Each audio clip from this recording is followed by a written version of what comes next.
All right, so I think we could start. So I would like to introduce Dr. Stelios, who will be talking about thyroid pathologies.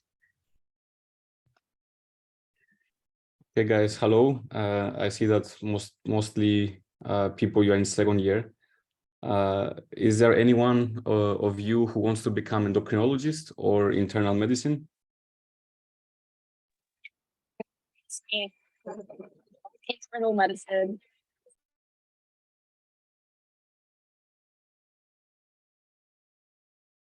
Okay, so basically today's lecture, I hope you hear me well.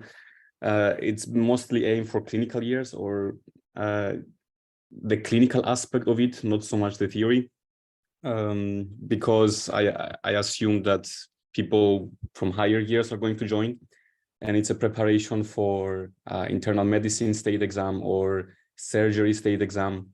So yeah, I will try to basically make the thyroid simple so you can understand it in your brain. So it will not be so helpful for third year's pathology or second year's physiology and anatomy. Yeah, because it's mostly clinical lecture. But I hope that the information I say today will stay with you forever, basically. So you don't forget thyroid. Yeah, okay. So I hope everyone can see my screen. Moment. Give me 1 second. Okay, good. So now everyone should see my screen. Can you see my screen? You can use the microphone. Okay, good.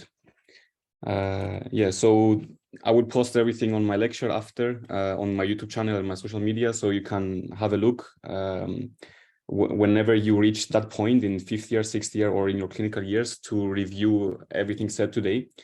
Yeah, so that's my website and that's my YouTube channel. And also I think UIMS will post their own version on their own channel. So just try to focus now to understand rather than making notes, because it's better for now to just get it and then make all the notes later on.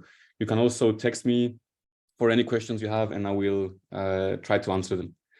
Okay, so studying thyroid, I hope you can see my mouse as well. You will start with anatomy, histology, including the embryology of it, and then in the next year, or depending which faculty you're in, the biochemistry and physiology of it, so you understand how it works. Then you will study pathology in 3rd year, so all the diseases of the thyroid. And finally, you enter the clinical years and you will study internal medicine and other related specialties, for example, surgery, which is a treatment for some of the pathologies, as well as oncology and et cetera, So you will come up against thyroid in many different specialties, not just internal medicine, not just endocrine. And especially important is pediatrics. It's a completely different, let's say, aspect of the thyroid because it's very important for the CNS development. That's a few words for pediatrics, so you will not be lost. The first 3 years of life, the CNS development is really dependent on the thyroid. So if you have some problem, it will cause psychomotor retardation. That's the CNS brain problems, as well as growth. So thyroid is important for growth. After the 3rd years, the CNS is not so much affected by the thyroid. The growth is still affected. And then until puberty, it's responsible for the initiation of puberty. So that's pediatrics. And after puberty is the same as adults. So until the puberty, the thyroid has different functions. You will study it differently.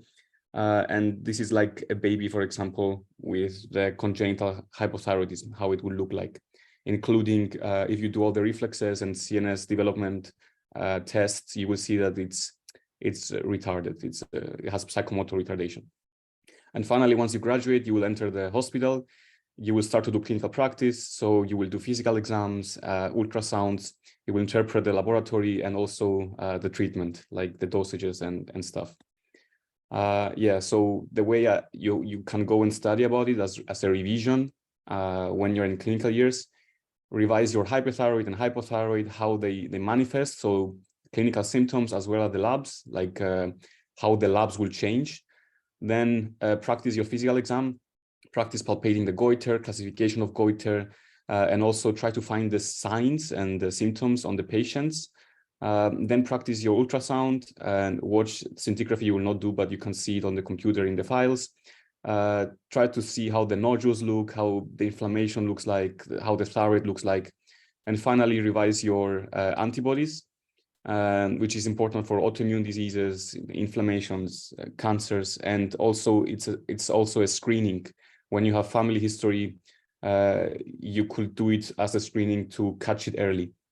So I had a discussion about the thyroid with my endocrinology doctor, let's say, and he told me that he's doing his specialty on thyroid. And I was making fun of him because what can you say about thyroid? It's just hyperthyroid, hypothyroid, that's it. How can you be specialist on thyroid? Yeah, and then I started studying thyroid and I saw how complicated it can become. So the more you know that you don't know. And now I'm at the point to say that about the thyroid, I have no idea what I'm talking about, because the more you study thyroid, the more you understand it's complicated. It's not so simple. And what I did to my professor, I see students doing it to me now. They tell me, oh, you're going to make a lecture for thyroid. It's just hyperthyroid, hypothyroid. But we're going to see today that it's a bit more complicated than that. Okay, so the function, let's start with the functional pathology. So we said the function is hyperthyroid, hypothyroid. So hyperthyroid is when you have excess of thyroid hormone function in the organism, also called thyrotoxicosis. Do you know any causes of hyperthyroid? You can answer or you can write in the chat.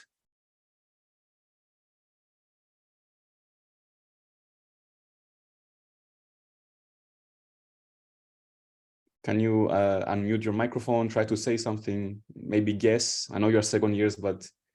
Inflammation, maybe? Okay. Okay, or like a growth? Okay, yeah, good. So when we have causes, it's easier if we start to classify it. So we remember the causes, or we can target the causes better. I know you're in second year, so in third year, classification is a must. And the classification of hyperthyroid and hypothyroid, they go with pathophysiology. So depending on the mechanism that the hyperthyroidism or hypothyroidism came to be, we can classify them as too much TSH receptor activation. So that's the first step. You know that we have TSH going to the thyroid, and then you have some diseases that will cause the receptor to be activated. And of course, this will cause more hormones. The most common cause of hyperthyroid is Graves' disease, and we will talk about it in detail later on. Also, it can be some pituitary adenoma that is secreting TSH. Or remember that the human chorionic gonadotropin is also similar to TSH and similar to LH. So they can bind to these receptors. So HCG can bind to the TSH receptor or the LH receptor and cause a hyperactivation. Then we have the thyroid itself, which is unregulated. It doesn't listen to TSH. It's independent of TSH, and it's just producing hormones. This is called toxic. So we have toxic adenoma and toxic multinodular goiter. So these two is examples where the thyroid is just secreting toxic amounts of hormones without listening to TSH to stop or to slow down. Then we have preformed thyroid hormones. You know that how the thyroid looks like. It's basically like a swimming pool.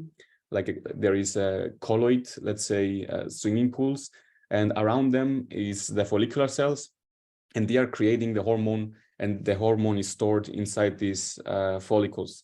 So the hormone is there, it's bound, and it's not available for use. So when you destroy these follicles, and imagine like you have a swimming pool that you destroy the walls and the water is going everywhere. So yeah, this is called follicular destruction. So you will destroy the follicle, and the thyroid hormone is going to escape into the blood, and you will have more in the blood. So for example, we have Hashimoto. We're going to talk about it later on. And also subacute thyroiditis. We're going to talk about the subacute thyroiditis differentials later on. And then in the end, we have excess thyroid hormone in the serum. This can be iatrogenic, you are overdosing on drugs, or some teratoma, or the patient is taking it by himself to lose weight. but now there is a better drug that people are using it. It's more trending on TikTok and stuff, and it's Ozempic, semaglutide. It's a anti-diabetic drug, but people use it for weight loss, and FDA, the American Responsible Association for Drugs, approved it as well for obesity. So yeah, it's indicated as well. So people will start using Ozempic more than thyroid, but yeah, still some old people can use thyroid to lose weight. Do you know some symptoms of hyperthyroid? Weight loss. Weight loss, anything else? Fatigue. Exhaustion. Palpitations. Okay. Anything else? Tachycardia.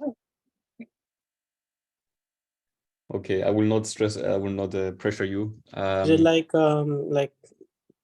inability to sleep as well, or something? Like difficulty in For sleeping? hyperthyroidism, irritation, agitation, yes. So sympathetic system. I was waiting for you, someone to say, do you know what is myxedema? Have you ever heard this term before, myxedema?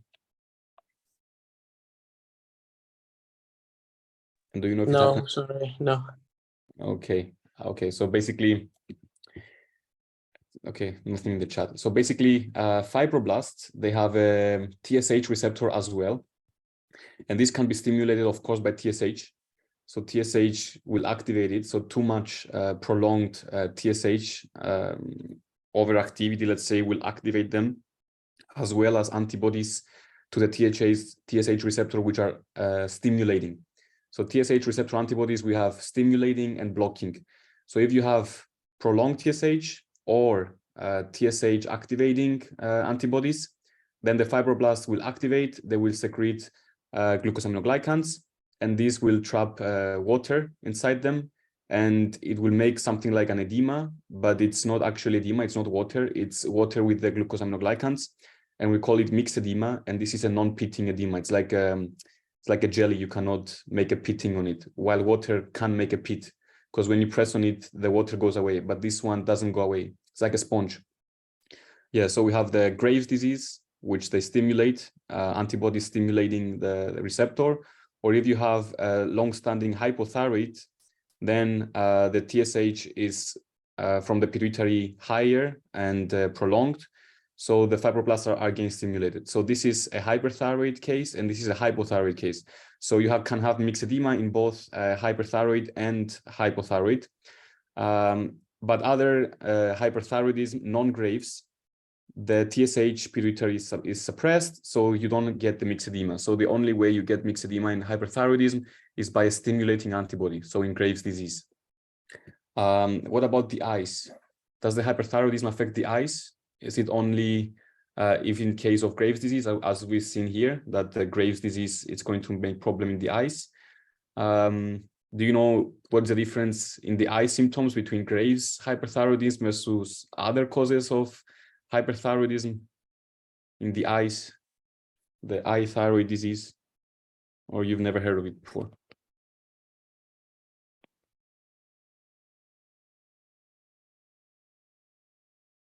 Myxedema, wait.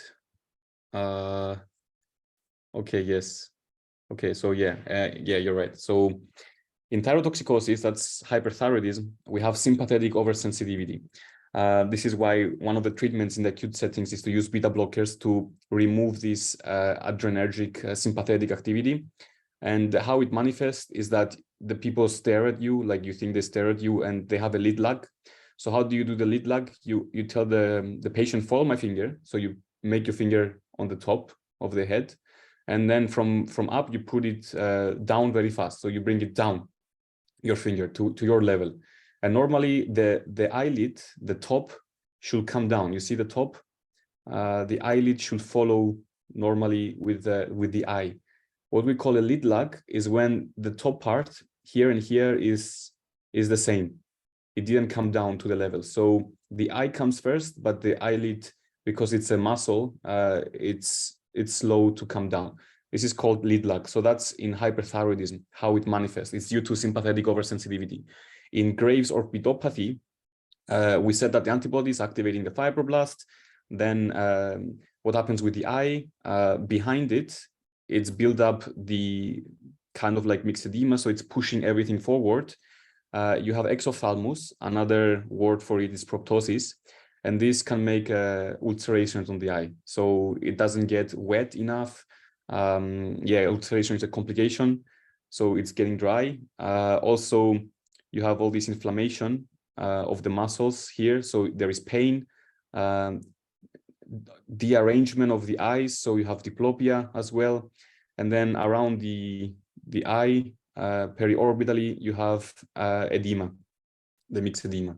So that's the difference between thyrotoxicosis, like a normal hyperthyroidism case, which is sympathetic oversensitivity, versus Graves' orbitopathy, which is actually stimulating the fibroblast. So when you talk about the eyes in hyperthyroidism, know that Graves is by itself. That's why it's called Graves' orbitopathy. So it's an entity by itself. Everything else has to do with sympathetic oversensitivity. Do you know what happens to the glycemia and what happens to the lipidemia during the hyperthyroidism?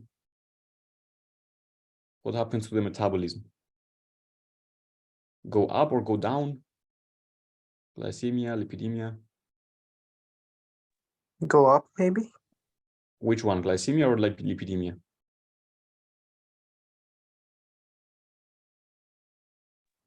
Glycemia? Okay, why will glycemia go up? No, sorry, I would say lipidemia. If it increases, like glucose breakdown, so maybe lipidemia should increase. Okay, so basically hyperglycemia, it becomes like a diabetes type 2. It's peripheral insulin resistance, so the glucose is not getting broken down. What gets broken down is the fat, right? So that's why you lose weight. You have hyperglycemia in your blood and the total lipids are low. We don't know the exact mechanism. Maybe it's cholesterol converting to bile acids. We don't know the mechanism. We just know that there is hyperglycemia and low total lipids in hyperthyroidism. Okay, so the lipids are getting used. You lose weight because the lipids are getting used, and hyperglycemia in your blood. There is a mnemonic for the symptoms of hyperthyroidism. So thyroidism, you know the word thyroidism. Y and R, there is other words for it, but I don't like them, so I just combine them into metabolism. So 2 letters, 2 for metabolism: hyperglycemia, hypolipidemia. The first one is tremor. So how can you see the tremor in the hands? You just put this the paper on top, and you can see the edge of the paper moving better than the fingers. So this thin of paper, it makes the tremor more noticeable. So a tremor, the heart rate is going up, and this is a bit dangerous because it can activate arrhythmias or atrial fibrillation. The systolic blood pressure goes up. Then you have some menstruation problems in women. This is because when you have hyperthyroidism, TSH is lower, and it's also affecting the reproductive organs. So oliggomenorrhea, ophthalmopathy, we said this is not the Graves' orbitopathy, it's just the lead lag with the sympathetic symptoms. Intolerance to heat, there is a warm skin and thin hair, and they cannot tolerate the heat. They are already warm, so they don't lose the heat so much. There is sweating, shortness of breath on exertion, irritability, sympathetic system activation, hyperreflexia, and finally muscle wasting and weight loss. So that's, I think, the most important symptoms. There is also others like the bone changes or some goiter in some cases. And also anemia is of the dilution type. So you have more water coming in and diluting the anemia is normocytic, normochromic, but dilution anemia. So the most important is this thyroidism. If you can put as much symptoms on this thyroidism mnemonic, you're set to go for your exams and for your clinical career as well. Diagnosis, we can use some anti-thyroid antibodies. Do you know any anti-thyroid antibodies? We just said some right now. In Graves' disease.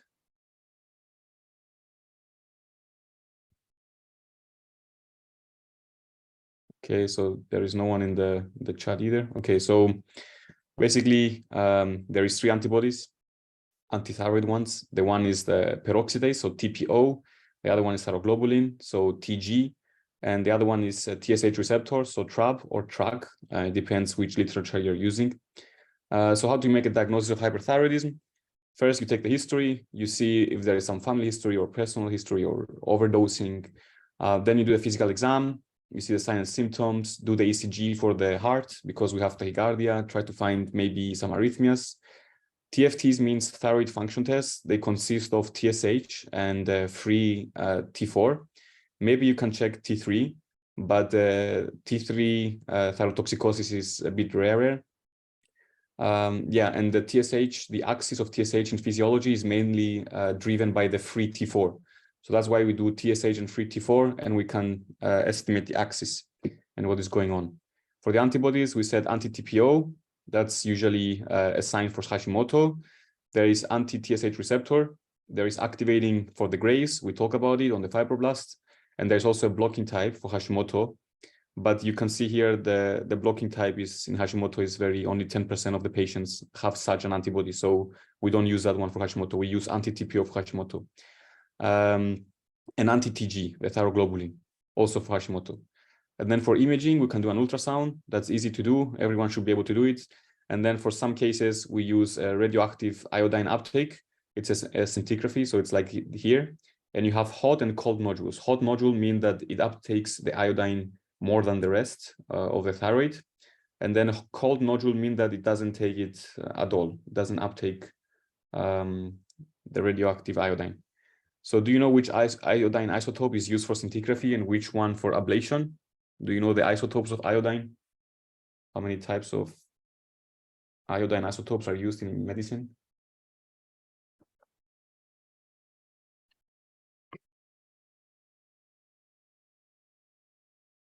Anyone in the chat? No one in chat. I don't know what's what, but I know there's something about iodine 127. I think that's an isotope that's used clinically. For scintigraphy, we use 123 or 131, depends what is your, you can use both, but usually it's 123 because it's not damaging. And for ablation, you use 131. That's the isotope that is going to kill everything. So for example, now if I have a patient who did thyroid surgery, they removed the thyroid because of cancer, and I want to scan the whole body to see if there is any metastasis, I'm going to use the 131 because I want to find the metastasis, but at the same time kill metastasis. So I will do a scintigraphy with 131, and everything that is found, it's possibly a metastasis, so I'm killing it. But if I just want to make like a diagnosis without killing anything, I will use 123. Yeah, so that's the isotopes.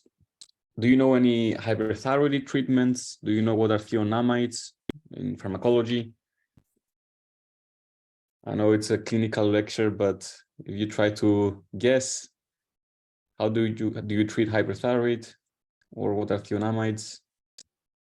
I'm looking in the chat. No one. Okay, so basically, thionamides, they take weeks to have an effect. That's one of the good and bad things of endocrinology, that you have time to fix things. Methimazole is a thionamide that is the active form. Carbimazole is a prodrug. Prodrug means that you take carbimazole and then it will be converted in your body into methimazole. So these two are the same drug, let's say, just different forms. PTU, propylthiouracil, it's also a thionamide, but it's hepatotoxic, so we don't use it. We only use it in first trimester of pregnancy because it's less teratogenic. And then in the second and third trimester, we switch back to methimazole or carbimazole again. So PTU is only used for first trimester pregnancy only. That's your gynecology exam and your internal medicine exam, maybe. Yeah. So first, how you treat hyperthyroidism, treat the symptoms. So the beta blockers, if not contraindicated, can be used. They will help with the palpitations, tachycardia, tremor, anxiety, and heat intolerance. So they're very, very good. It's like taking an antipyretic, let's say, like paracetamol. So yeah, beta blockers, it's a symptomatic treatment. Then we start with the anti-thyroid treatment. That's the thionamides, but it takes weeks to have an effect. So we started, and the beta blockers will help with the symptoms until the thionamides kick in. So methimazole and carbimazole. In an emergency or in special occasions only, you can add something called potassium iodides. These ones, they don't stop the synthesis, they stop the release from the swimming pool, from this colloid. So the methimazole and carbimazole, they will stop the synthesis. That's why they take weeks, because we already have preformed thyroid storage in our thyroid, preformed thyroid hormone, as we said. And then potassium iodides will stop the release of this preformed thyroid hormone. So that's why it's faster onset, take 1 week, not many weeks. So it's on special occasions only. And if we don't have an effect with these thionamides, then we can do some surgery or radioactive ablation. We said with the 131 iodine. Don't use the radioactive ablation in pregnant women or children. We prefer surgery in these 2 patients. And then, since the thyroid is still not there, we can use lifelong levothyroxine. That's a treatment for hypothyroidism. This is basically artificial T4. So yes, we're destroying the thyroid, and then we take over the function of the thyroid artificially, iatrogenically. Or what they can do is go back to carbimazole and have carbimazole for life. So yes, that's the most definite treatment, let's say. But initially, we do some symptomatic treatment and we give some synthesis blockage, the thionamides. Do you know any life-threatening emergencies that have to do with hyperthyroidism? Like a specific condition of hyperthyroidism that is considered life-threatening emergency? Have you heard about it?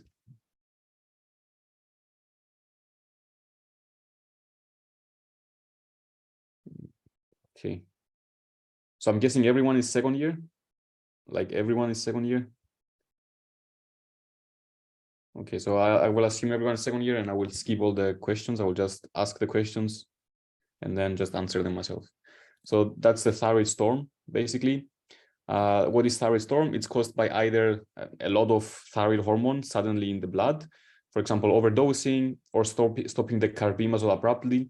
That's why we don't want to have the patient on carbimazole, because maybe something in the future happens and they stopped it, so they will go into the thyroid storm. That's why we prefer to do some one of the definitive treatments here, like surgery or radioactive ablation, rather than having the lifelong carbimazole. Yeah, or maybe the sensitivity to the thyroid hormones is increased. For example, some infection happens. So that's another way, another reason why we don't want to have lifelong carbimazole, because once they get an infection, we need to change the dosage and stuff like that. So if it doesn't work, we will suggest radioactive ablation. The result is a life-threatening hypermetabolic state. It's called a thyrotoxic crisis. And that's the thyroid storm. So the main symptoms, it's what we just said, exacerbations of the hyperthyroid symptoms, but also the CNS. That's why it's life-threatening. The heat intolerance becomes fever, so they're super like feverish. You can see here the higher the fever, the more the score they get. Tachycardia, the arrhythmias. At first they have high blood pressure because of the tachycardia, and then this may cause MI. But then we also have GIT symptoms like vomiting, diarrhea, and this will cause dehydration, so the blood pressure goes lower. And then this low blood pressure shock, it's called high output congestive heart failure. Yes, they have a heart failure. That's, I think, the most important mortality thing. That's how they die. But what is important for us to have a suspicion for thyroid storm, like for diagnosis perspective, is the CNS. If you see anything, hyperthyroidism with CNS, like from agitation until seizure or coma, you can see here the CNS manifestations: agitation, delirium, seizure, coma. With laboratory suggesting hyperthyroidism, that means high thyroid and low TSH, you know, the feedback loop, then you should start the treatment. This is the seven criteria scale by Burch and Wartowski. You can see here temperature, tachycardia, fibrillation, congestive heart failure, GIT problems, CNS problems, and if you know what caused it, if you have a history, this cause, then you have impending storm or thyroid storm. So that's a scale how to calculate if the patient is having a thyroid storm. Do you know any treatment for thyroid storm? Okay, so I'll just answer this as well. It's a life-threatening, so we need to go to the ICU. Here we can give some medications which are hospital only, or we can give IV medications. We can also monitor them. We can give higher dosages. So that's why we have to take them to ICU. The treatment is more efficient. Then we have symptomatic treatment. So again, if not contraindicated, give the beta blockers. Hyperthyroidism, beta blockers. That's the way to go. It will help with the symptoms, the arrhythmias, but you cannot give it in acute decompensated heart failure. So basically, if you are too late, you cannot give the beta blockers. That's why it's very important to do an early diagnosis and give the beta blockers before it goes into the heart failure. Then for the fever, antipyretics, external cooling. For the GIT and hypotension, dehydration, you can give the fluids, correct the electrolytes. And then for the CNS symptoms, you can give benzodiazepines. This is to relax the brain, to stop the brain. Treat the cause or what was the provocation, and then move on to removing the effect of the thyroid hormones from the body. So we have different ways to do it. Why did I put here the quotation marks like synthesis blockage? Is because we don't care so much for the synthesis blockage at the moment, because we said that synthesis is going to take many weeks to have an effect. So we will not use the thionamides this time. We're going to use the PTU. Why? Because the PTU also blocks the peripheral T4 to T3 conversion. So the synthesis is not important at the moment. What is important is the peripheral thyroid conversion. So that's why we use PTU and we don't use methimazole at this rate. But before you discharge them from the ICU, then you need to remove the PTU because we know it's hepatotoxic, and give the thionamide, so methimazole and carbimazole. But at this phase of thyroid storm, start with the PTU. So that's another indication of PTU. We said first trimester pregnancy and also thyroid storm. Continuing on with the peripheral conversion blockage, we said already the high dose PTU. We can use the beta blocker. It also has the effect of peripheral conversion blockage. So we're doing two things with one drug. So we gave the beta blocker as symptomatic. We gave the PTU as, let's say, synthesis blockage, but both of these drugs, they stop the peripheral conversion blockage. Then we have preformed thyroid hormone. Have you ever heard of the Wolff-Chaikoff effect? It's going to help block the release of the preformed thyroid. So basically, if you put iodine in the body is telling that, oh my God, there is too much iodine. I'm not going to release the thyroid hormone. It's onset within hours and it lasts for 5 to 10 days. So that's why we can take advantage of this by using potassium iodide. It's jet irritant, so be careful when you give it. And if you know that it's toxic goiter, don't give it with the thionamides. Give it 1 hour after the thionamides. And then we have the wonder drug here that has many effects, is glucocorticoids, for example, hydrocortisone. This is going to stop the peripheral thyroid conversion. It's also going to stop the autoimmune attack on the thyroid if it's Graves' disease. And it's also going to help with any adrenal exhaustion or insufficiency, because we know that without cortisol, we die. It's like very important for life. And if this patient has been in stress for so long, the adrenals, they run out of their hormones. So it's called adrenal insufficiency. So that's why it's good to give also the hydrocortisone. And the last resort treatments, like this is, if it's too severe, it's plasmapheresis, which is going to remove the thyroid hormone from the blood directly, or similarly cholestyramine that can bind the thyroid hormone in GIT and then excrete it from the body. So you know that there is a recycling in the GIT of the thyroid hormone, and by using cholestyramine, it's not going to recycle it anymore. So you're going to start to lose this thyroid hormone. Or you can do some urgent thyroidectomy, just remove the thyroid gland altogether and solve the problem. Now we're going to go to hypothyroidism. Do you have any questions for hyperthyroidism up to this point? Are you still listening? No, everything is good. Thank you. Okay, good. When the screen goes black, it's because I'm looking at the chat. Okay, so do you know any causes of hypothyroidism? Autoimmune disease. Which one? Autoimmune. Yeah, good. So it's one that attacks the antibodies of the it produces antibodies that attack the thyroid gland. Okay, so yeah, okay. That's Hashimoto's thyroiditis, but there's also some other autoimmune thyroid disruptions. So we have chronic autoimmune thyroid disease. So these are the chronic ones. And what you said is one of them. It's Hashimoto. We're going to talk about it later on. But how we can classify it is by using primary, secondary, and tertiary. You will learn this in pathology. So I think in third year, I don't know if you know it already, but primary means it starts from the place of the organ that has this function. So the organ we're talking about is thyroid. So primary hypothyroidism means that it's the problem of the thyroid. So we have the autoimmune diseases. We have some iatrogenic, maybe we did some surgery and we removed the thyroid, some trauma, like a car accident that destroyed the thyroid, some radiation that destroyed the thyroid. So another destruction. In poor countries, iodine deficiency, but we don't see it anymore in our countries because we iodinate the food. And then maybe some transient. Transient means that it's going to manifest a bit, but then it's going to go away.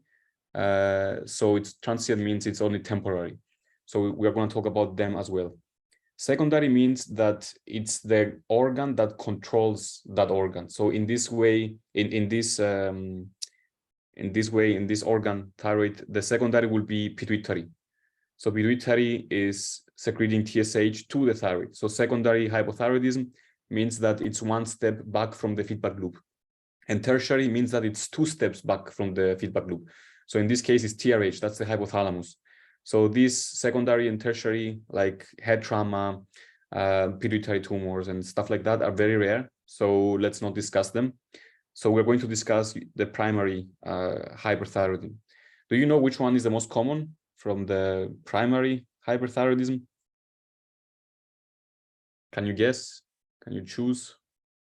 Which one do you think is the most common?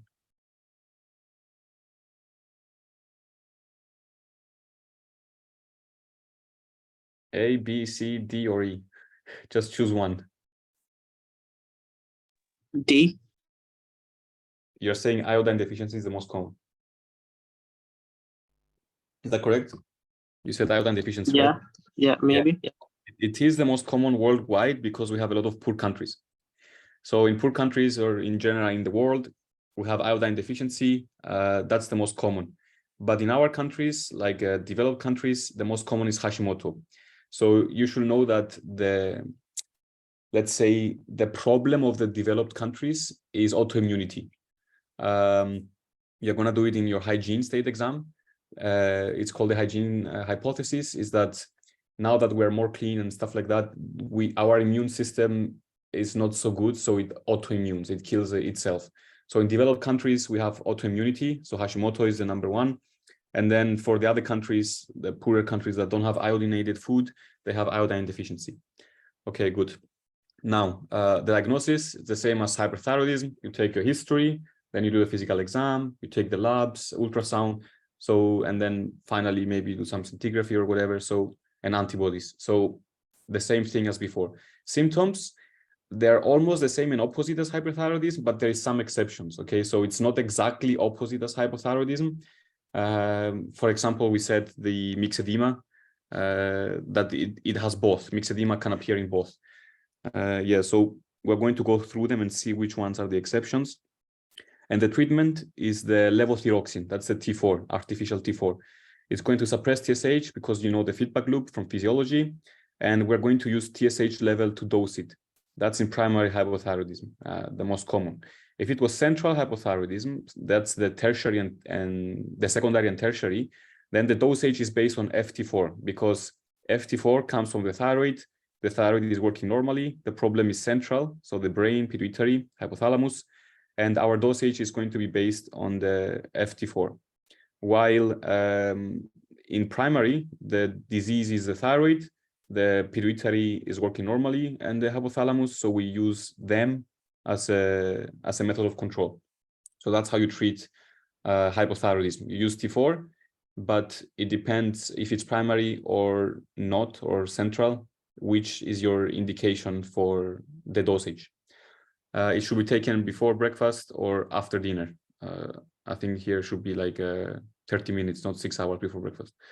Yeah, okay. Do you know any artificial T3 drug? And when will we need such a drug? Do we actually need pharmaceutical companies to create an artificial T3? Or is a T4 enough? Just having levothyroxine is enough?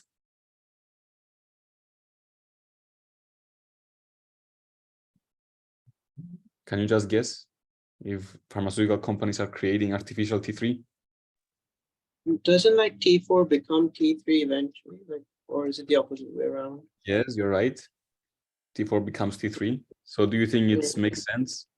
No, not really, no.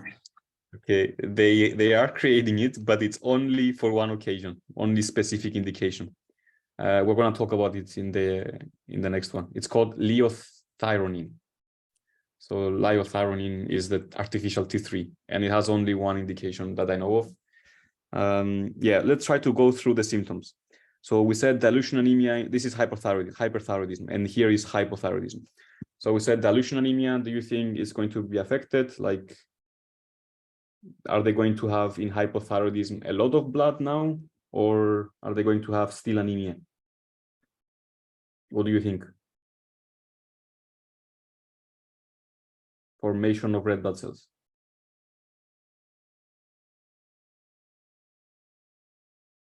Okay, so basically, formation of red blood cells is requires metabolism and energy.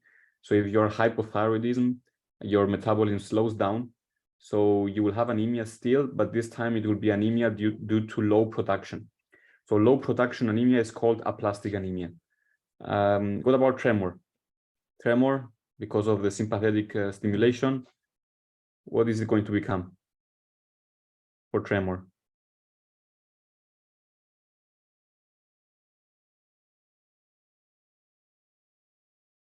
Don't be shy, you can just open the microphone. So no tremor, hypokinesia, not moving, okay. High heart rate is going to become, high heart rate in hyperthyroidism becomes Lower. Yeah, low heart rate, good. Tachycardia becomes bradycardia. High systolic blood pressure becomes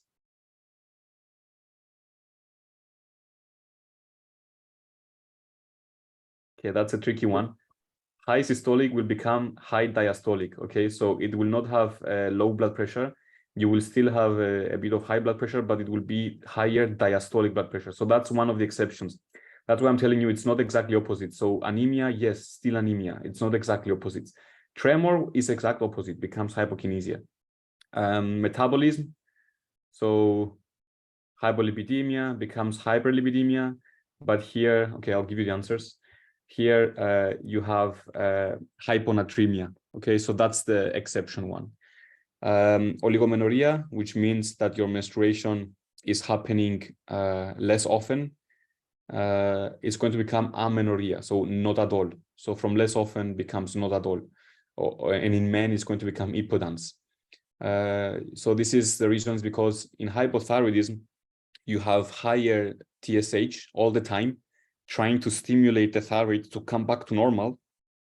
But this TSH is also creating prolactin.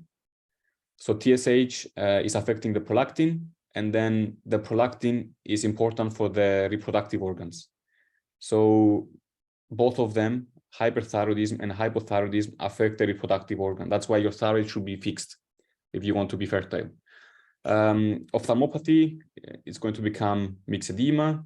We said the mechanism is fibroblast. If you have low thyroid, then the feedback will say higher TSH, trying to bring the thyroid back, but the thyroid is not listening because it's diseased. So this high TSH is going to go to the fibroblasts and make the myxedema on the receptor of the fibroblasts. Intolerance to heat becomes intolerance to cold and cold skin. Diarrhea becomes constipation. The irritability and sympathetic system and hyperreflexia becomes lethargy and hyporeflexia. Sweating and shortness of breath becomes anhydrosis and again shortness of breath. And then the muscle wasting and weight loss becomes weight gain and macroglossia. So that's myxedema on the tongue. Yeah. So like this, that's a macroglossia. That's the myxedema phases, the phase of the myxedema. You see the heart problems, diastolic hypertension, problems with the reproductive system, the muscle problems, the reflexes are prolonged, cold intolerance, the hair is dry and brittle. So that's the hypothyroidism. These are pictures from Netter, by the way. Do you know any life-threatening emergencies of hypothyroidism? So for hyperthyroidism, we said thyroid storm. What about life-threatening emergency of hypothyroidism? Do you know what is it called when you have life-threatening emergency of hypothyroidism? It has to do with the word myxedema. So it's called myxedema. It's 2 words. Myxedema coma. Yeah, myxedema coma. Yeah, good.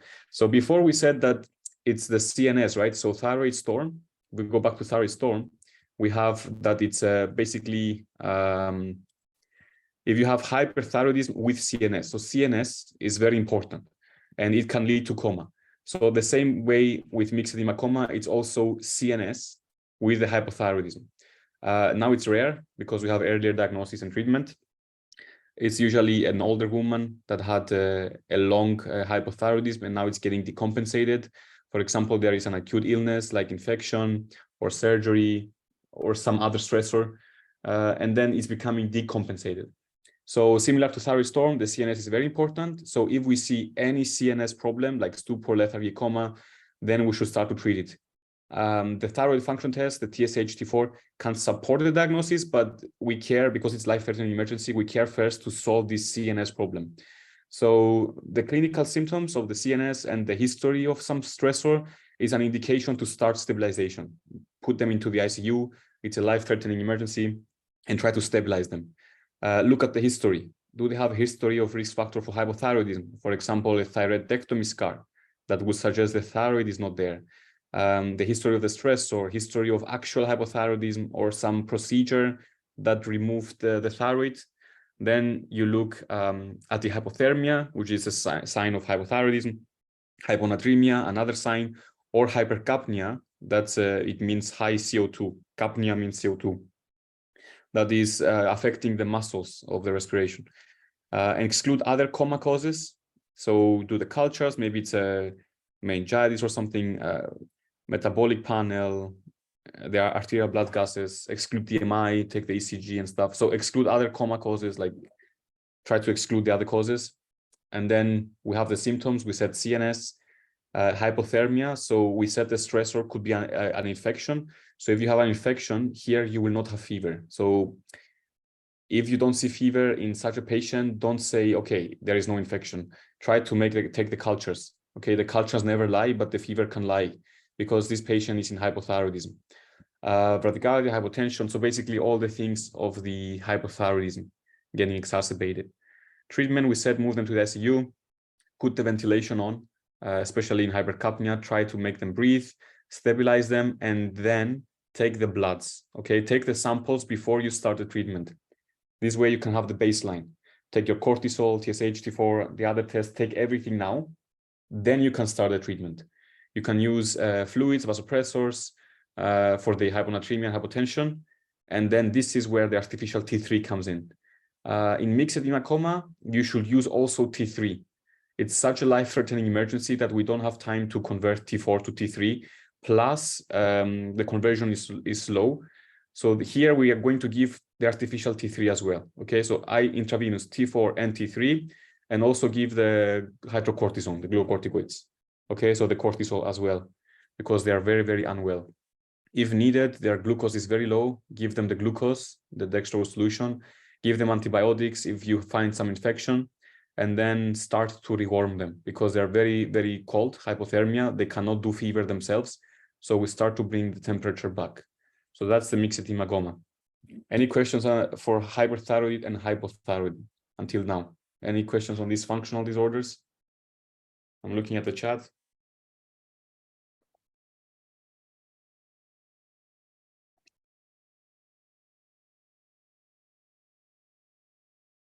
Okay, good. So moving on, we have here goiter and nodules. Do you know what is the difference between goiter and nodules?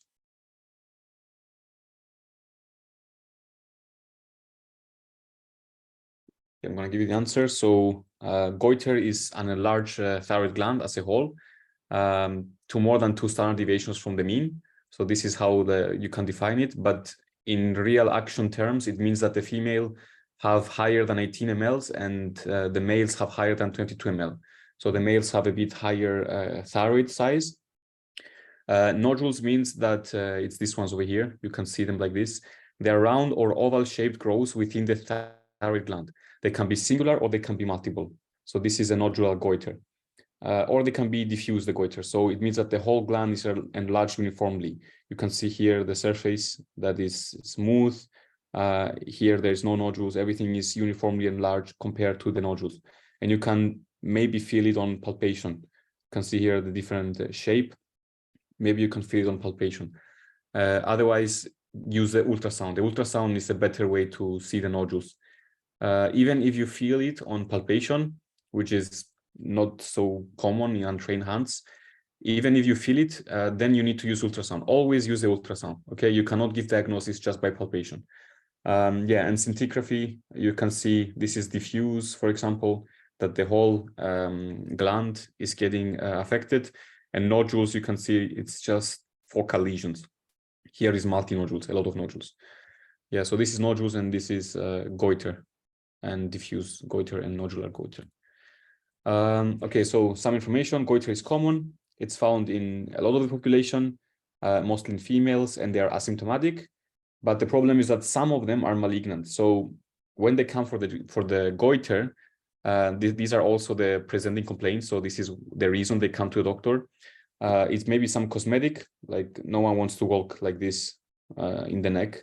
So they come from cosmetic reasons, maybe some thyroid function, like hyperthyroidism or hypothyroidism. We talk about them. Maybe there's some obstruction if they're too big, that they cannot eat, they cannot breathe, and they have a pressure feeling in the neck. Or we need to check basically the malignancy, because there is this 5-10%. So we said most nodules are benign, but we need to find the subtype and mortality and prognosis of this malignancy. How to classify the goiter? You can use it, you can classify it based on function. So you have euthyroid goiter, which means normal, and then hyperthyroid goiter or hypothyroid goiter. So these are classified based on the symptoms and laboratory of the disease. You can classify it based on morphology. We said diffuse and nodular. This is going to help us give direct the diagnosis, basically. And we can use the ultrasound and try to find which pathology actually it is. And then finally, we can classify them based on their malignant population, so benign and malignant. So this has to do with the prognosis and treatment. Yeah, so moving on, I will help you to have the goiter in your brains, okay? So to remember it. So that's a very quick way to do it, is to use this small table here. So diffuse, you have some simple, which is physiological, like puberty and pregnancy. You have some medically induced, iatrogenic. You have the iodine deficiency, but you will not see it because it's only in poor countries. So you will not see it often in our countries. And then everything else is a kind of thyroiditis. So if you know your thyroiditis, and you can just use it for all the diffuse, you can say, okay, thyroiditis is my diffuse. So if you know your thyroiditis, you are pretty much done with the diffuse. One thyroiditis, which is nodular, is this radial thyroiditis, the fibrotic one. This is the only one that, for me, I consider it diffuse, but it's kind of classified in nodular. So if you do the thyroiditis, then you are pretty much done with most of the diffuse classifications. And then we have two subacute thyroiditis. The one is called, these are all synonyms. So it's the Decorva one, it's the painful one, subacute granulomatous, or just subacute. Some people, when they say subacute, they directly mean Decorva. Or it can be the other way, the other subacute entity, which is called subacute lymphocytic. This is the painless one, and it's called silent because it's painless. A special type of this one is called postpartum. Okay, so after you give birth, this type of disease is called postpartum.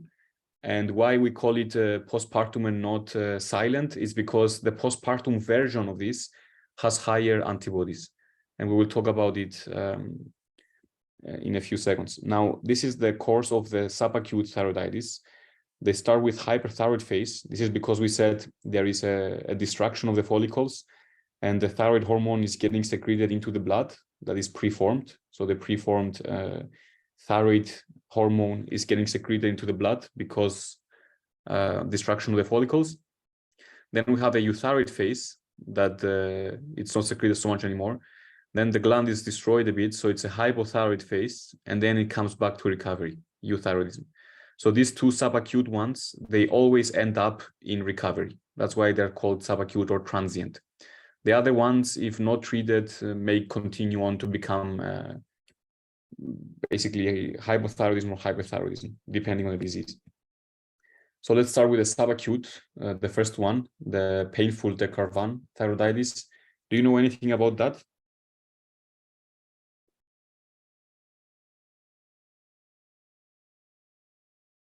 Do you know anything about the de Carvan thyroiditis?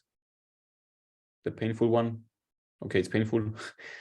Okay, I'll give you the answer. So basically, it's usually preceded by upper respiratory tract infection, can be some virus or some atypical bacteria. And then after these upper respiratory tract infections, they have thyroid tenderness on palpation and pain. So they go to the otorhinolaryngologist, the ORL, the ENT doctor, complaining of this pain on their throat, on their thyroid, basically. And then when you touch there, it's tender. So that's why it's called the painful one. The subacute de Carvan painful one, diagnosis is clinical. So they come in, you do the inflammation one. So you see that they're actually having inflammation going on. There is no severe symptoms of thyroid dysfunction. What is the problem is that a diffuse goiter, because we said everything that is thyroiditis is diffuse, except renal thyroiditis, the fibrotic one. And then the pain and the tenderness. So pain, tenderness, and diffuse goiter, that's it. With elevations of the inflammatory markers, that's it. You can make the diagnosis. So you can say it's just a painful subacute thyroiditis. The thyroid functional disorders symptoms that we just said before with the mixed edema and stuff like that are not present since it has not been enough time for the hypothyroid to manifest. It's just going like hypothyroid, euthyroid, hyperthyroid, euthyroid, and hypothyroid, and then comes back to normal. So you will not see all these symptoms of hypothyroidism in this entity, but the laboratory are changing. So what you can do is follow the T4 and TSH, follow the TSH and T4, follow the laboratory markers and see which phase of the disease are we. And then you expect to find a recovery at the point, and then you can tell them to go away.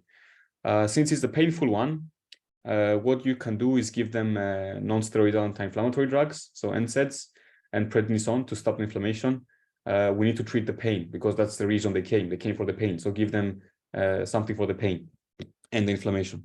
So no need to mess with the thyroid, just focus on the pain. So that's the painful de Carvan subacute thyroiditis. Then the other subacute is the painless. So this time there is no pain, the silent one. And we said, I already told you that the postpartum is a subcategory that is happening after birth. And this one has higher antibodies than the actual subacute painless one. So what happens here, it's considered a variant of the Hashimoto. Hashimoto is chronic, but this one is subacute. Why is it called a variant? Because it's also with lymphocytes, and there is also 50% of them have the antibodies, but the Carvan has no antibodies. So if you have some subacute thyroiditis and you cannot use the pain and tenderness to differentiate, maybe you can use the antibodies, but it's only 50% of the time. And these antibodies will be higher in the postpartum version. We said it already. Diagnosis clinical in labs. So we have here the hyperthyroidism symptoms, but it's for less than 2 months. So here they do exist, unlike the de Carvan, which you don't have time to have the symptoms of hyperthyroidism and hypothyroidism. Yeah, there is no thyroid enlargement or very small diffuse goiter. And we use the labs of the subacute course. So these are the laboratory are the same. You can do the antibodies we said, but they are not as high as Hashimoto, and you should not see any grave symptoms. And the treatment is individual. Okay, so it depends on the patient how you will treat them. Hashimoto is a chronic, we said, and here is a subacute version. So that's why they call it variant. It's not Hashimoto because Hashimoto is chronic. This one is just subacute and transient. And the next one is Riedel's fibrotic invasive thyroiditis. Do you know anything about that? fibrosis. No. I'm sorry, Kedar, I just saw your message now. Do you know anything about Riedel's fibrotic invasive thyroiditis? I'll just give it to you. So it's a chronic, proliferative, and invasive thyroiditis. So chronic, it comes here in the chronic. Remember that the previous one was subacute. The two previous ones were subacute. The painless and painful are subacute. Then when we go to the Riedel's fibrotic invasive thyroiditis, it's an autoimmune in the chronic spectrum. So it's this one, chronic fibrotic thyroiditis. Okay.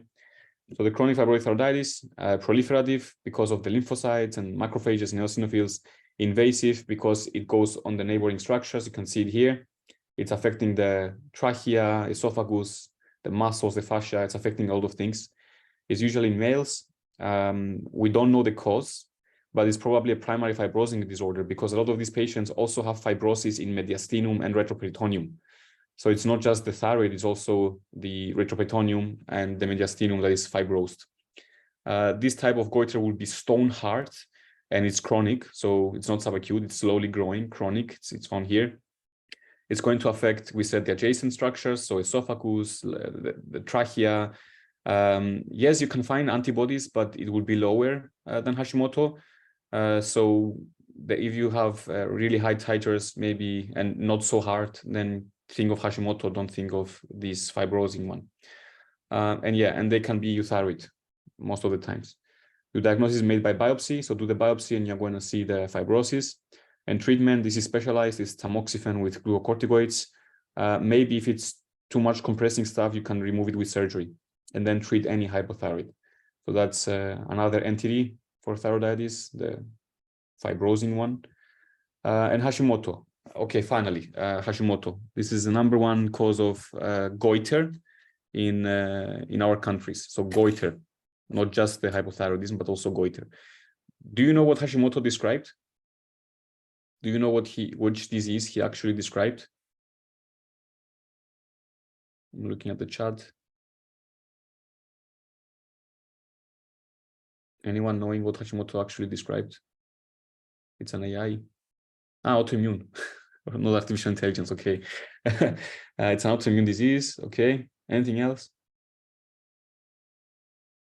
Okay, I'm giving you the answer. So basically, the natural course of Hashimoto, what he actually described, is a very slow progressing painless goiter. Okay. So it's not a trophic variant from the start, because there is a variant that is atrophic from the beginning. Some books like Toronto Notes or Up to Date, they have Hashimoto for all of these. They call all of these diseases Hashimoto, but Hashimoto only described the goiterous one, not the atrophic one. Yeah, so some notes, they say Hashimoto disease can have goiter variant and atrophic variant, but it's not correct to use this approach, especially in pediatrics and first faculty. What we should use is the antibody mediated one. So that's only Graves by itself. The autoimmune with the antibody is only Graves. So that's the hyperthyroidism one. And then we have the autoimmune with the cellular immunity. So split it between antibody or cellular. And then the cellular one has all these entities inside it. One of them is Hashimoto. Don't say that it's Graves and Hashimoto, and then Hashimoto has all of this inside. It's better to say we have antibody and cellular. Antibody is Graves, cellular is all of this. One of them is Hashimoto, which is the goiterous version. The other one, which is atrophic from the beginning without the goiter, it's another variant, which is not Hashimoto, okay? So what did Hashimoto describe? He described the goiterous version. So it's very slow progression, painless goiter.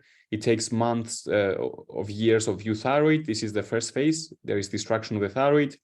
It's self-limiting, so it's asymptomatic because the rest of the thyroid can compensate. Then we have hypothyroidism. So then rapidly deteriorates into hypothyroidism with the symptoms of hypothyroidism. In between these phases, you may have transient hyperthyroidism. It's called hashitoxicosis. It's when the thyroid hormone in the blood is getting too much high in a very short period of time. But this is limited. It's transient, okay? So the normal progression is asymptomatic and then hypothyroidism. If you have some hashitoxicosis in between, it's just transient. Comes only for like a few days or 1 week and then goes away. Here in Hashimoto, the antibodies do not well correlate with the progression of the disease, so we don't need to do them and monitor them. Unlike Graves, they are in the antibody autoimmunity. So for Graves' disease, we need to monitor the antibodies all the time to see how the disease is going. But for the cellular immunity, we just do the antibodies for diagnosis, and then that's it. No need to look at them again. Maybe look at them after 1 year, just to see what's going on. And why is it important to have antibodies in these disorders, to test them, is because we can make the diagnosis in the euthyroid phase. So in the first phase, we can make the diagnosis. So who are we going to check? We're going to check someone who has a family history, who is at risk factors for Hashimoto, has some other autoimmunity like diabetes, and slowly some goiter is growing. So then I will do the antibodies and see if they're too high, and then I will say, look, you have Hashimoto and you are in the first phase. And we expect at the point that you will enter hypothyroidism, we need to monitor it a bit more closely than the normal population. And the moment we see hypothyroidism going on, we're going to start supplementing the thyroid hormones. The cause of the actual Hashimoto disease, we said it's the lymphocytes, chronic, going inside, not so much the antibodies, it's the cellular destruction. They were going to make these ones, the germinal centers. These are high risk for making a lymphoma, okay? We said we have some genetic predisposition with the environmental trigger, and then this will result in antibodies being formed, but the destruction is not mainly antibodies, the destruction is cellular, okay? Infiltration of the cells, they will make this lymphoid nodule, the germinal center, and this is, if it continues to go on, it's a risk for lymphoma, okay? So there is 60 times more than the normal population to have a lymphoma. And how do you know you have a lymphoma? Is when you have a rapidly growing goiter, okay? If it's chronic and slowly growing, it's not a lymphoma, it's the Hashimoto. But if you start suddenly to grow rapidly, then you should think of a lymphoma. And then due to the inflammation, you have fibrosis and atrophy. You see here that is becoming atrophic on the bottom. Epidemiology, so it's the most common cause of hypothyroidism in developed countries, as well as the most common cause of goiter. In developing countries is iodine deficiency. So for Hashimoto in our country, you should know it very well because it's the most common cause of hypothyroidism and goiter. It usually happens in women 30 to 50 years old. In the pediatric population, it happens after 6 years old. This means that it's after 3rd year. So the CNS is okay. Remember in the beginning of the lecture, I told you about the pediatrics, that you have some CNS problem. So this happens after 3 years old. So the CNS is okay. What is the problem is the puberty, as we said, thyroid dysfunction of the puberty, and also growth. So know that, yeah, Hashimoto in pediatrics has different effects. Symptoms, we said pediatric, we have the growth as well as the puberty, and the school performance is decreased. They're not super retarded because the CNS is formed okay, but they have school performance decrease. So they cannot function so much. The goiter, so Hashimoto is #1 cause of goiter in our countries, is diffuse and non-tender, so it's painless. And we said about the other variants that are atrophic, they are not Hashimoto. Don't call them Hashimoto, call them chronic lymphocytic thyroiditis without goiter or with atrophy. Okay, don't put them into Hashimoto. Our professors don't like that in Czech Republic. And then we said about the 2 phases. And then we have the symptoms of hypothyroidism. And then let's go into details because we need to know Hashimoto very well. We should go into detail of the symptoms. So in untreated Hashimoto, like you will not every patient of Hashimoto is like this. This is the untreated one, the super severe form. Mixed edema, we said how it works. We said about the stimulation of the fibroblasts. Yeah, so they will have water accumulation plus slower metabolism. This means weight gain and low appetite. So the weight gain is not just fat or the slow metabolism, it's also the water accumulation, okay? So yeah, that's how they get weight gain. So this means that the extremities, if you look at the extremities, they are cold because we said the hypothyroidism people are cold. Anhidrosis, so dry, again from hypothyroidism. And then we have hyperkeratosis and rough mottled elbow. This is here. It's called the Charvat sign. And this guy, I think, is a Czech. So that's why you should know it for Czech Republic. Charvat sign is when the elbows are rough and hyperkeratotic. and a bit yellowish. This is because carotene cannot convert to vitamin A, so you have hypercarotenemia, so you look like a carrot, so a bit yellowish, your skin. The myxedema location, so we set the face. So this is the facies myxedemica. That's the palpebral, the eyelids, around the eyes, hypomimia, so the muscles cannot work anymore, macroglossia, and the larynx, so the voice is affected, the dorsum of the hands, the genitalia, and also the cardiomyopathy, so enlarged heart, poor heart sounds, okay? So the heart is also affected. Yeah, so that's the myxedemas. Going on with the hair, so hair and nails, they are coarse, thin, brittle, and dry. Losing of the lateral, 1/3 of the eyebrow. The pituitary can affect, we said, the menstruation due to the prolactin. Metabolism, we said, all of these prolactin, how they affect the metabolism, the hyponatremia, again with hypothyroidism, hyperlipidemia, again, we said these things. The anemia, we said already, the muscles, the GIT, cardiovascular, and the hypothermia. So basically, these are the hypothyroidism ones. Diagnosis, most important for here is the antibodies. You cannot rely on clinical because we said there is 2 phases, and the first phase is the normal one, asymptomatic. The labs change before the symptoms, so let's use the TFTs and the antibodies. So do the antibodies, 90% have the anti-TPO to the thyroid peroxidase. Do this first, and this is what is mostly used. And then the second one is anti-thyroglobulin, so anti-TG. We do it if it's negative TPO, or if you're in a rich hospital, you can do both of them at the same time. We said that they don't correlate with the disease, so just do them for diagnosis. Don't follow them up.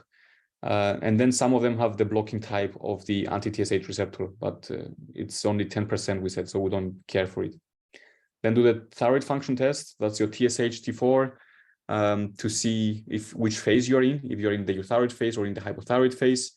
Do the ultrasound to see the goiter, and then don't do the biopsy. You will see the germinal centers on the biopsy and lymphocyte infiltration, but don't do it unless it's a rapidly growing goiter that you suspect thyroid lymphoma. And scintigraphy, again, you don't do it. You can do it if you are confusing Hashimoto with Graves. You can do it. That's the difference on scintigraphy, how you differentiate them. But biopsy and scintigraphy we don't do. It's enough to do antibodies, function test, and ultrasound. And here we have when are the antibodies in hypothyroidism indicated? Asymptomatic goiter, it's what we're trying to make an early diagnosis in the thyroid phase. The thyroiditis, we said, the subclinical thyroiditis, and screening in family history or high-risk individuals, so as a part of screening. Treatment of Hashimoto, it's a treatment of primary hypothyroidism, so we said levothyroxine based on TSH levels, as this is primary hypothyroidism. It's a thyroid problem. If it was central, then we were going to use free T4 for central, but this is peripheral, so use the TSH levels. And if you suspect a lymphoma, do the surgery and remove it. Okay, now we go to Graves. Any questions about Hashimoto? I'm looking at the chat.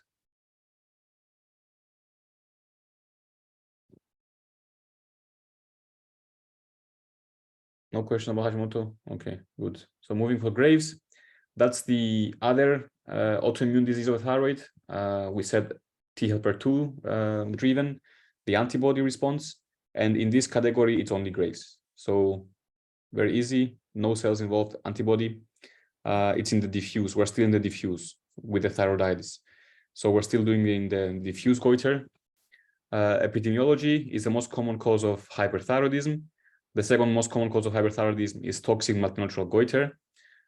From these Graves, not everyone is hyperthyroidism. You have 10% which are euthyroid and 10% which are hypothyroid due to treatment. So you're treating them and they are a Graves patient with the hypothyroidism. So not all of them are hyperthyroidism. Then it's mostly in females. It appears in adolescents as well as 30 to 40-year-old ages. The pathophysiology, we said there is a stimulating type of antibody on the anti-TSH receptor. These antibodies, they stimulate the fibroblasts. We said about the myxedemas, and also the T4 is going to increase sensitivity to catecholamines. Now there is something called the Graves triad, but it's not so common. If you see the triad here, 1, 2, 3, pretibial myxedema or dermopathy, it's only found in 10% of the people. Graves or phammopathy is only found to 25 to 50%, but only 3 are severe and need treatment. So we try to change the Graves triad into a different triad. Another specific thing is the activating antibody. So this activating antibody, if you find it, it means Graves. It can mean nothing else. So moving on, we set the symptoms of hyperthyroidism. The first part of the triad is the diffuse goiter, which is a hot nodule, strongly vascular. You can hear this vascularity as a bruit on auscultation of the thyroid, and you can see it using Doppler ultrasound. You can see here the Graves that is supravascular compared to normal. This is a Doppler ultrasound, and the hyperthyroidism. So that's the third part of the triad. The second part of the triad is the Graves of ammopathy. We already spoke about this in the first slide. Let's go on into more detail. So what can we do to these Graves of ammopathy? 3% are severe. So how do we know if it's severe and what to do about it? There is a clinical score. There is two scores, ATA score and UGOGO score. Then you can use an ultrasound or you can use an MRI, but we rarely use MRI. We just use a clinical score and the ultrasound. So moving on to the clinical score, ATA means American Thyroid Association and UGOGO means European Group on Graves Orbitopathy. So UGOGO is simple and more used. So we're using this one. Don't use the ATA one. It's a bit too complicated. Maybe if you work in America, you can use it, but you work in Europe. So this is much easier to use. And if you have 3 or more points, it's active orbitopathy. Okay, so that's a clinical scale. And then the ultrasound. So this is the MRI that we don't use. Maybe before surgery, you can use MRI, but ultrasound is this one over here. So you can do an ultrasound of the eye and see the muscles and the orbitopathy behind it. Treatment, if you treat it, it's reversible, but you can have some remnants fibrosis there. Of course, you treat the Graves and the hyperthyroid, etc. But for the eye, specific for the eye, you should use IV methylprednisolone, high dosages weekly, or a new drug, biological one, IV teprotumumab. Don't use the oral one. You can use it as a second line, but we prefer the intravenous one. Stop smoking, hydrate the eyes. Remember, we said that orbitopathy has a complication of ulcerations. So hydrate the eyes with eye drops. This way you avoid the ulcers. And then if it's really severe and it's sight-threatening emergency and the guy is going to go blind, you can use orbital radiation, but this is the negative of this is that it damages the retina, so we avoid it. You can use surgical orbital decompression, so you can go with surgery and decompress the eye, or you can use high dose intravenous methylprednisolone daily for 1 week or a few days. So that's a super high dosage. Yeah. Then we go to the third one, which is pretibial myxedema. The name is pretibial, but actually it's not pretibial. It takes the whole leg. This is, we said, rare, only 10%. It's not just tibia, but also dorsal foot, ankle, maybe upper limb as well. It's the same pathophysiology with the fibroblasts, we said. And how we treat it, again, fix the Graves, hyperthyroidism, avoid the smoking. But this time we don't go IV, we go topical. So use topical glucocorticoid ointment. And again, if it's resistant, use the new drug, teprotumumab, okay? That's the third one. So diagnosis of Graves, we said it's first is clinical hyperthyroidism with a goiter and eye inspection.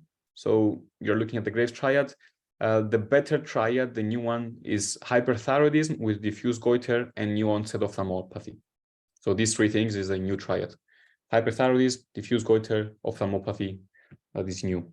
So use that one, that's a clinical diagnosis. Then go on to your ultrasound of the thyroid with a Doppler to see the vascularity. Here the bruit, do ultrasound of the eyes if you are to see the extent basically of the orbitopathy. Do your laboratories, find this activating antibody, which is specific to Graves. You can do some other antibodies as well, but you can see they're confusing with Hashimoto. Hashimoto has more than the Graves, but focus on activating thyroid receptor antibody, TSH receptor. Okay, so then scintigraphy. You can use scintigraphy to differentiate between these causes of hyperthyroidism. We know that the most common cause of hyperthyroidism is Graves. It will look like this, diffuse, but the second most common is toxic multinodular goiter, which is this one. So scintigraphy can differentiate the most common causes of hyperthyroidism. Now, this is the scheme, the clinical scheme, how to diagnose the different Graves' disease or thyroid problems. So you start with the new triad we said, new onset phammopathy, diffuse goiter, and hyperthyroidism. If this triad exists, then it's a clinical diagnosis. You're done. You have Graves' disease diagnosis. But if you don't have this triad, then you ask yourself, is it nodular or is it diffuse? If it's nodular, then you go to do the scintigraphy, and you can differentiate the Graves, multinodular, and adenoma. So it's what we said here. If it's nodular, you go to make scintigraphy. If it's not nodular and it's diffuse, but without a triad, so triad no, nodular no, so we end up in diffuse without the triad, then go to the antibodies. If it's positive, that's it, Graves' disease, because we said once you have this antibody, only Graves has this antibody. But if you don't have the antibody, then you go to ultrasound, you see this vascularity, then it's Graves' disease. Or you can go through scintigraphy, which we already said how to differentiate on scintigraphy. So yes, we said ultrasound is the vascularity, antibodies, if you find the stimulating, it means Graves, and the clinical triad, if you have it, it means Graves. So that's how you diagnose Graves. And then treatment for Graves, eye specific, we said, the IV corticosteroids, pretipial myxedema specific, we said, topical corticosteroids. Then the hyperthyroid, we said that we use beta blockers for symptoms, and then the thionamides to stop the synthesis. Now, important here for the Graves' disease is that 1/3 of them, they can make remission. So they have good labs and no symptoms after stopping the medication. So they are treated kind of. So that's the good thing for Graves. You try the thionamides, you make the dosages, you fix the hypothyroidism, you fix everything, then you stop the treatment. And 1/3 of the patients, they will remain normal. They will have no symptoms and their labs will remain normal. But 2/3 of the Graves patients, after you stop the treatment with the thionamides, they will come back to the hyperthyroidism. So these patients, we call them non-responders. They don't respond to thionamides. So what we can do now is go to a definite treatment. So surgery, remove the thyroid, or radioactive ablation, and then give the levothyroxine. So that's a T4, artificial T4. So remove the thyroid and put our own, or they can go back to the carbimazole and have lifelong carbimazole. But we said we don't like this option because of the thyroid storm complications. That's why we try to convince them to go to radioactive iodine ablation. So that was the Graves. Any questions for the thyroiditis? So we did the diffuse ones, the subacute ones, all the thyroiditis here. The exception one is Riedel's fibrotic, which is nodular, but I remember it in the diffuse, so I have everything organized in my brain. So if we're done with this part of the table, then we can move on. Do you have any questions?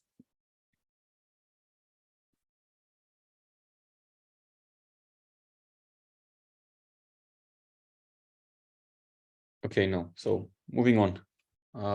Now let's go to the nodular one. We said about the nodules already. So it can be either singular nodule or multi-nodule. So you have a singular nodule or multi-nodule. So here we have the toxic adenoma. It's single, and toxic multinodular goiter, many nodules on the thyroid. These are basically nodules or follicles that they were long-standing. They remained there untreated for a long time, and now they gained a mutation, and now they became TSH independent. We call them toxic. Toxic means TSH independent. We don't listen to TSH anymore. We just produce our own thyroid hormone. So a follicular adenoma, which was non-toxic, they mutated and it became toxic adenoma. Or multiple adenomas that were non-toxic, they mutated and they became toxic multinodular goiter. So toxic multinodular goiter is the second most common cause of hyperthyroidism after Graves in the well-iodinated countries. Usually we said it's elderly women because it's long-standing and untreated. And the presenting complaint is the cardiovascular problem. So atrial fibrillation, arrhythmias, dyspnea, heart failure. So they come because of the heart problems. They don't come because of the thyroid problems. This is not Graves, so they don't have ophthalmopathy, don't have the pretipial myxedema, don't have diffuse goiter. It's a nodular goiter. And then our first test would be take the history again, physical exam, ultrasound labs, everything we do with every thyroid. but now it's nodular, right? So we said nodular, do scintigraphy. It's what I showed you before. If you come down the tree, is it nodular? Yes, go to scintigraphy, and then this tree you can differentiate on scintigraphy. And here you see the age, that Graves is a bit younger age, and then the older you get, the blue, toxic multinodular goiter, is skyrocketing with age, and it's a #1 most common in these ages. And then the solitary toxic adenoma, it's also with age, but is less so than the toxic multinodular goiter, less incidence. And I will emphasize on what I just said. We said the age, so the age plays a role. So here you see patient usually 40 years old or older. You see it's nodular with nodular goiter, it's not diffuse. And then everything else you see here is the cardiovascular. So they came because of heart failure, rapid pulse, tachycardia, atrial fibrillation, heart failure. So they came with the heart problems, and everything else is less than Graves. So less than Graves, no ophthalmopathy, less than Graves, no finger problems, less than Graves. Everything is less than Graves. So basically, this is an old woman with long-standing hyperthyroidism that became toxic, and she came because of the heart problems. Okay, so this we said already. Do you have the symptoms of the triad of Graves? No. Is it nodular? Yes. So do the scintigraphy and differentiate them. And that's how you will differentiate them. And the treatment, again, beta blockers because it's hyperthyroidism. We try to gain some time for definitive treatment with thionamides. Be careful because if you give iodides to stop the thyroid storm, you know that giving the iodide is going to make more synthesis because it's toxic goiter. So we have to give the thionamides and then after 1 hour give the iodides in case there is thyroid storm. Why do we say that we have to gain time? It's not a definitive treatment. Unlike Graves, that 1/3 of the patients will be treated with the thionamides. These patients, once you remove the drug, they go back to being hyperthyroid. But this is because they are toxic. They have the mutation. They are TSH independent. They don't care. What they do is just create thyroid hormone. So that's why the thionamides is not a solution. So what is the solution? Is a surgery or radioactive ablation. So remove the thyroid basically because it became toxic. Any questions about the nodules? And then we have only the tumors and then we're done. Any questions about the nodules?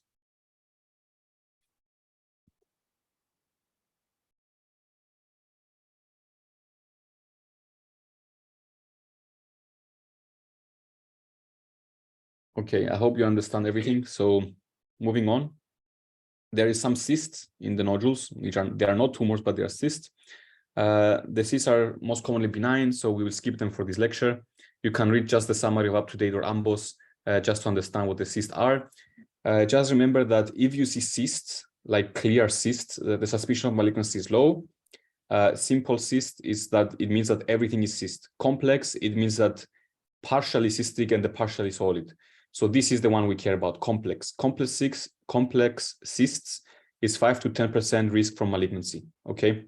So 90 and 95% of the cysts of the complex one will be non-malignant and the simple ones are 100% non-malignant. So yeah, this is the thyroid cysts. So then we should just move on and talk about the neoplasias, the adenomas and carcinomas. So the thyroid neoplasias, they are benign and malignant. We have follicular cells and parafollicular cells. That's the calcitonin ones. This is called medullary carcinoma. 5% of the cases. Papillary carcinoma, 80% of the cases. Follicular carcinoma, 10% of the cases. Anaplastic carcinoma, 2% of the cases. Now the problem here is follicular carcinoma cannot be differentiated from follicular adenoma with the fine needle aspiration. So from the cytology, you cannot differentiate the adenoma from the carcinoma. Why is this important? It's because as internal medicine doctors, if we just want to diagnose the cancer and then send it off to the oncologists and the surgeons. So the surgeons, they care more about the tumor types and stuff because the tumor type is going to tell them which surgery to do and if they need central neck dissection or not, or hemithyroidectomy and stuff like that. So the surgeon will decide how to, together with the oncologist, which surgery to do or which treatment to follow. So as internal medicine doctors, we just need to diagnose them properly and send them off to the oncology and surgeons. So that's why we will not go into so much details of the neoplasms. So as medical doctors, we need to know if there is a malignancy. So there is some red flags and clinical suspicion for the malignancy. So if you see these things, then you should start to suspect malignancy. Okay. Do you know which things we have to look out for malignancy? What is considered red flag for malignancy? Like if you see it, you start considering, okay, this should be a malignancy. We should do something. Can you give me any ideas? Positional symptoms, okay, yes, Kedar, good. Other things? I'm looking at the chat. I have here a small exercise. Let's do the small exercise. So cyst, if it's simple or complex, which one do you think is a red flag for the cyst? Simple or complex? The first one. Which one is a red flag? More suspicious from malignancy? Complex, yes, good. Complex is more suspicious from malignancy. Then TSH, if it's higher normal or if it's low, which one is higher risk for malignancy? So the tumor, do you think it's producing thyroid or not? High, okay. Yes, if TSH is high or normal, it means that the tumor is not producing thyroid, so it's a tumor. Scintigraphy, if it's cold nodule or hot nodule, which nodule do you think is more cancer?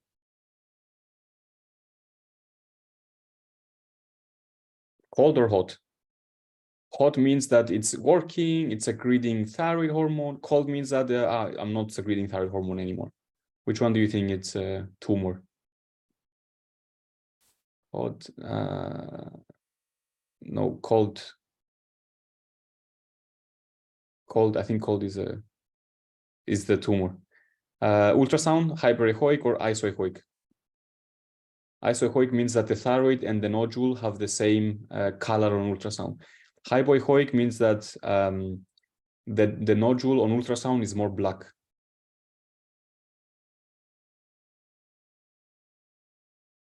Do you want to do this exercise or just skip to the answer? Can you just write the answers for everything? Big or small, regular, regular? Okay, so I'll give you the answers. So basically, we have different kinds of flags. Ultrasound is the most important, and scintigraphy. Yeah, cold nodules. Cold nodules are the problem. So cold nodules, it means they don't function. So a tumor is not functioning. It's a hypoechoic nodule. You can see here it's black with irregular margins, which means that it's malignancy. It's invading the structures. It's solid, or if it's cystic, then it's a mixed type, the complex one. You got that right. Taller than wide on the transverse section. So we have wide than tall and tall than wide.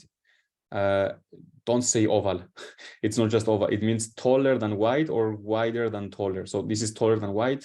It's a malignancy. Microcalcifications extending outside the thyroid. It means that they're invading the patient, history of the patient. Symptoms, we said rapidly enlarging goiter. For example, in Hashimoto, this will mean lymphoma. Some recent onset of compressive symptoms, which they became big too fast. So it's a synonym for rapidly enlarging goiter. So yeah, these are two synonyms. Palpation findings, if it's fixed, it's hard, painless, because painful usually means inflammation. Painless is usually the tumor. Cervical lymphadenopathy, so some metastasis already that is happening. So all of these things, they should make us worry about malignancy. As internal doctors, we don't need to basically do the treatment ourselves. We just need to diagnose it. So this is the first step, the clinical suspicion. Then we found the nodule. What do? We do the history, physical examination, everything we did, palpation, everything like a normal doctor would do anyway on the nodule. WHO has different grading of what does it mean, palpation of thyroid. Grade 0 means no goiter. Grade 1 means goiter. And grade 2 means swollen neck, like huge goiter, even with the palpation, even without the palpation. But even if you have grade 0, 1, or even if you have grade 1 or 2, you always have to do ultrasound. Okay, remember, ultrasound always is needed. Do your TSH, ultrasound. Low TSH, it means low risk because the nodule is functioning and the TSH is lower. So the feedback loop is lower because the tumors, they don't make thyroid hormone. The tumors are just tumors. If it's normal or high TSH, it means that the nodule is not functioning, and this is a high risk one. So when should you aspirate and make the biopsy, let's say? When they are too large, when you have the ultrasound suspicion and a bit smaller, and when you have risk factor and too small, okay? So these are like indications, but what you should be using is the ATA guidelines, okay? So ATA guidelines tell you the suspicion, and then they will tell you what is the size that you have to biopsy, what is the limit. So you see here, if it's low suspicion, you need to be a huge tumor. So here, if it's larger, we don't care of any suspicion, just if it's large, just take it. So that's what it says here. We don't care of the suspicion. If it's too large, just take it. And then the more suspicions you have, the smaller the size becomes. So the more suspicious you get, the smaller the size. So we will sample even smaller nodules. And here I highlighted the high risk factors: solid, hypoechoic, partially cystic, irregular margins, taller than wide, microcalcifications, extrathyroidal extension, basically everything we talk in the red flags. So this is the ultrasound criteria. And look at here, purely cystic, no biopsy is needed. So if you have a cyst that is normally like purely cyst, 100% cyst, it's benign. Only if you have partially cyst, the complex one, then you have suspicion. We're gonna go over this in the next slide, I think. Yeah. And then for the low risk ones, so for these pink ones, if you have low TSH, then do the scintigraphy. Okay. Being low risk on the TSH is not enough. We need to do the scintigraphy to find out what is going on with the hyperthyroidism. If it's a cold nodule, then we said it's a high risk. So then you go to the criteria again, and you use this criteria to take the biopsy. If it's a hot nodule with low TSH, then it's a low risk because we know that cancers don't make thyroid hormone. So then we just treat the hyperthyroidism. And here is the steps. You found the nodule, do your exam, your history, do your TSH, your ultrasound. If the TSH is low, then it's low risk. We have to do scintigraphy. If it's hot nodule, then it's hyperthyroidism. So this is the path we would like to go with the nodules to avoid the cancer. But if the nodule is not working, it's a cancer, TSH is normal or elevated, then we look at the criteria, the ATA criteria. If they are there, or if it's a cold nodule, then we take the biopsy and we look at the cytology. So yeah, that's what we do. And then we have the Bethesda classification. It's basically, you did the fine needle aspiration, you see the cytology, and now you do the treatment. We said that the fine needle aspiration cannot differentiate between carcinoma and adenoma. So number 4, which is the follicular cells, they fall in the hemithyroidectomy. Just remove half of the thyroid. We don't know if it's a adenoma or carcinoma. And after you remove it, only then you can do the microscopy, the pathology, the biopsy, the histology, and see if it was cancer or not. For number 1, it's not diagnostic. There is some criteria. It means that the sample was not enough. Number 2 and number 3, they are benign. So you just watch and wait. And then the number 5 and 6, these are the malignant or suspicion for malignancy. Then you go to the surgeries, okay, or the radiotherapies and stuff like that. So yeah, that's how you do it. For cystic nodule, you can use ethanol or sclerotization therapy for the cysts. Purely cystic, not the complex cysts. So that's a treatment. So that's it. I'm done. So to recap, we started with the functional disorders. We said hyper and hypothyroidism. We said they are emergencies. So that's the first step. Then we went to goiter. So we have all the disease of thyroid inside goiter. If you follow the goiter, you're good to go. You go with the diffuse or nodular. Diffuse, we have all the thyroiditis. If you think that all the thyroiditis is diffuse, and you know this autoimmunity here, and you know also the subacute, then this part of the table is done. You know all these diseases and what they mean. And then when you go to the nodular, just think of the singular and multi, so toxic adenoma, toxic magnodular goiter, and then the cyst. You don't care so much for the cyst because they are benign. So then you're done with the nodules, and then you jump to the tumors, adenomas, carcinomas, and lymphomas, which are for Hashimoto. You go to the tumors, and then what you just need to know is the red flags, when to do the fine needle aspiration, and the Bethesda for what to do when you get the results back. So that's for internal medicine, the thyroid diseases, like how to have them in your brain. That's, I think, the easiest way to do it. Hyper, hypo, and their emergencies. So in generally speaking, the symptoms, then you move on to this goiter. So if you know hyper, hypo, the goiters, and then just these adenomas, carcinomas, you know all the thyroid. Do you have any questions?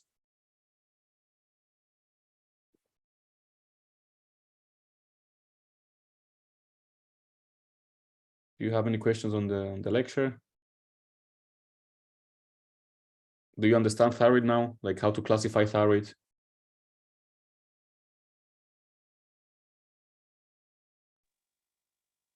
Better, yes. Thank you. I hope I didn't confuse you too much. I hope I cleared things in your brain with thyroid. So the way you should study it, I think this is the best way to walk thyroid. Do your hyper, hypo, emergencies, then go to your goiters, do your thyroiditis for the diffuse and the subacute, and then move on to the nodules, do your toxics and the cysts, and then finally finish with the tumors. All right. I think we're done for today. Okay, so thank you so much for the lecture. So now I will just share the feedback form. Okay. So you can leave review. And also the recording of the lecture will be online, and I will also send you the recording. All right, so thank you so much. So everyone can just leave a review here. Thank you so much. Thank you.